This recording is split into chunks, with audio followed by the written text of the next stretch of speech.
Hello guys! Hello! This is for Libra. Libra, welcome dito sa aking channel. Kapalaran 888. Welcome! Alamin natin kung anong messages, vibration, gabay, energy para sa inyong lahat, Libra. Alright, so let's check for the month of April 2026, Libra. Monthly reading tayo guys. General. Oops. First card, Libra, is 9 of Swords. Second is the Star.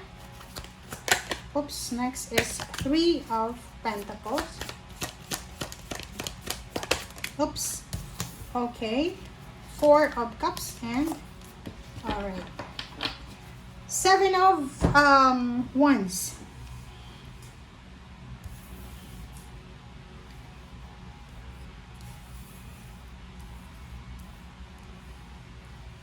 Okay. Ikaw ba to, Libra?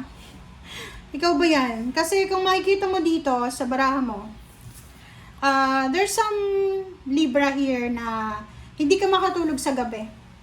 Hindi ka makatulog sa gabi, ini-insomnia ka, paniisip mo eh. Ang dami mong iniisip. Yung iba umiiyak ng palihim, 'di ba? Umiiyak kayo. And possible na ikaw to. You're waiting na pwedeng nag-aantay ka ng tulong. Yung iba nag-aantay ng tulong. Pwedeng yung iba nag-aantay ng message. Pwedeng nag-aantay kayo ng message ng someone special. Or pwedeng nag-aantay ka ng confirmation or kung ano pa man. Sinasabi ng bara sa'yo dito, Libra, na kailangan mo daw na labanan mo yung kalungkutan mo kasi malungkot ka dito eh. Labanan mo yung kalungkutan mo, labanan mo yung stress, labanan mo yung negativity. Maghanap ka daw ng mga tao na pwedeng makatulong sa'yo. Like for example, kung gusto mo ng kausap, maghanap ka ng tao na pwedeng makausap mo. Hindi yung chismosa ha. Kasi pag ginanap mo yung chismosa, lahat ng sasabihin sa'yo, lahat ng sasabihin mo, makakarating yan sa barangay. Alright? So, sinasabi ng bara sa'yo dito na as much as possible, kung halimbawa yung iba sa inyo hindi makatulog, pwede kayong maglakad-lakad sa nature, sa dagat. Alam niyo yung dagat, guys. Minsan, hindi natin naiisip na yung pinakagamot talaga sa lahat is dagat. Yung simoy ng hangin from the ocean, from the sea, and yung asin talaga. Okay? And this one, 3 of Pentacles, sinasabi dito ng baraha na Libra, you have an opportunity na makapag-negosyo. This April, kung magbubukas ka daw ng isang negosyo, posibleng yung negosyo na yan ay lalaki yan, mag-explore, mag-expand, na pwedeng matupad yung pangarap mo na mag-travel, makatayo ng bahay, or magkaroon ng luxurious life. It's because of that business. And if for example lang, na bata ka pa, nasa below 30 years old ka, kung pakiramdam mo, wala ka pa doon sa pangarap mong buhay, huwag kang matatakot na magsimula. Kasi yung iba, diba, parang halimbawa, nag-fail ka, nag-business ka, tapos nag-fail ka ng 2 beses, akala mo, failure na talaga. Pero yung iba, pag tinapangan mo pa, pag matapang ka pa, hanggat na hindi ka nagsasucceed, talagang itutuloy-tuloy mo siya. So parang ito, sabi ng bara sa'yo, may edad ka na, tapos gusto mo pang mag-masteral, mag-doctoral, mag-aral ng skills, hindi pa huli ang lahat.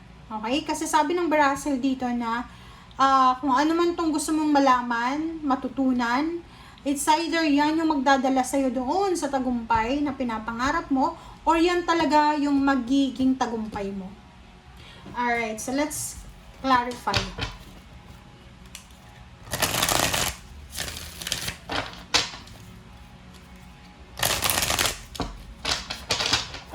Okay, 9 of Swords.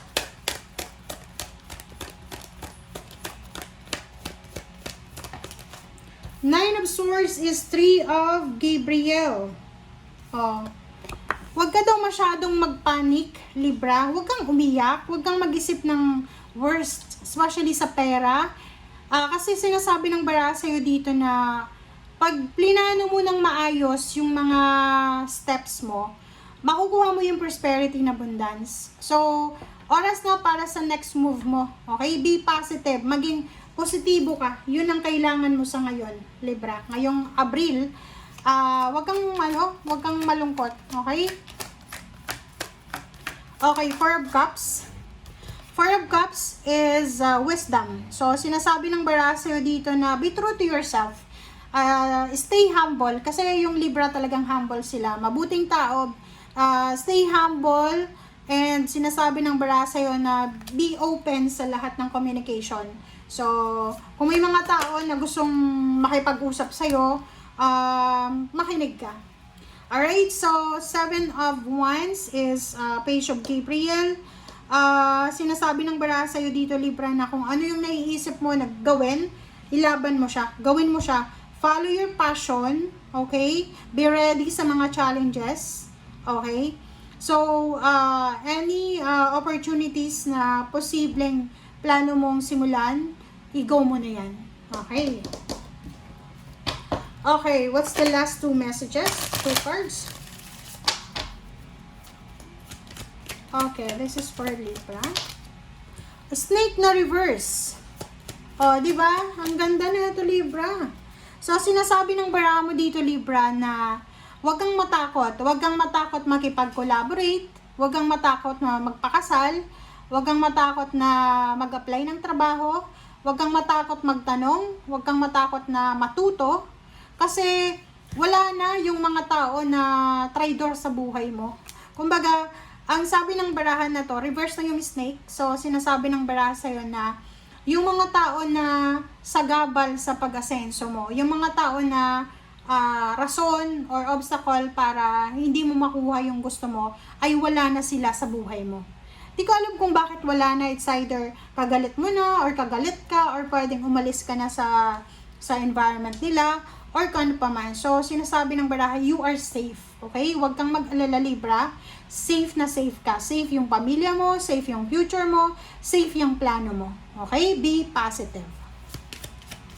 Okay, the star.